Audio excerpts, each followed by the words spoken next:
No matter how paranoid or conspiracy-minded you are, what the government is actually doing is worse than you imagine.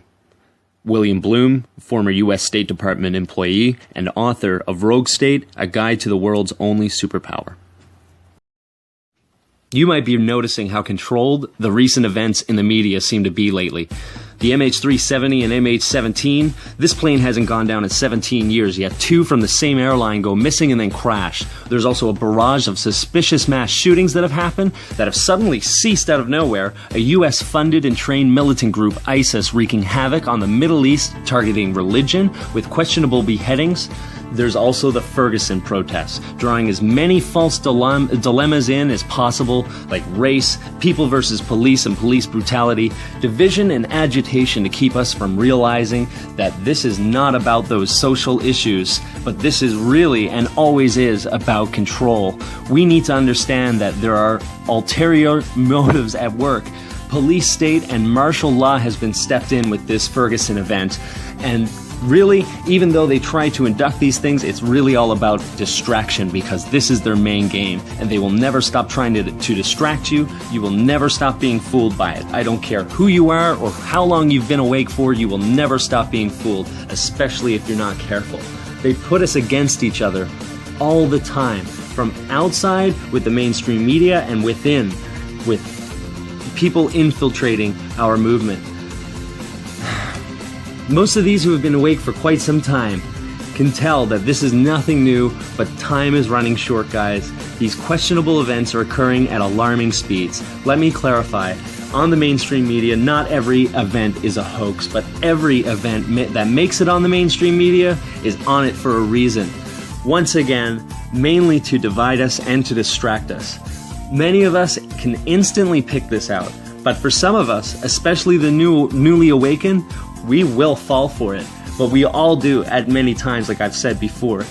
With all the disinfo and all the half-truths out there, and with time running so short, we need everyone who is able to contribute. Starting today, the Ottawa Expositor will be asking of you to donate to possibly the most important and rewarding cause you will ever come across.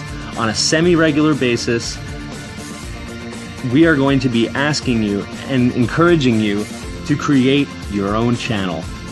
Donate your information and your opinions.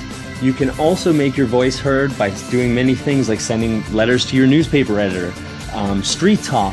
There's many other forms of social media that you can do, but we can connect much easier right now as it is through YouTube, and we can speak with each other and talk about these events. We understand you are not alone.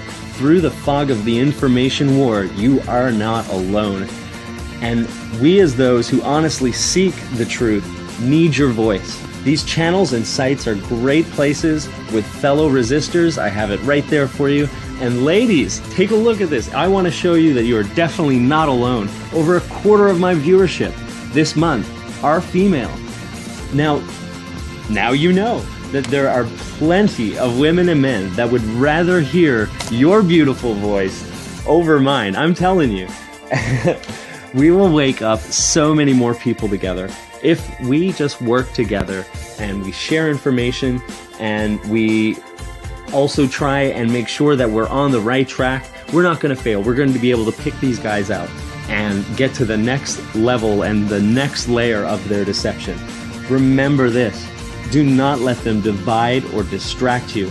Let's come together and expose the corporate takeover of liberty so that we may reclaim it for good someday.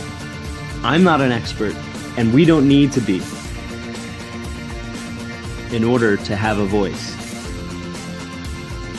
Let's help everyone who is trying to find theirs. Thank you.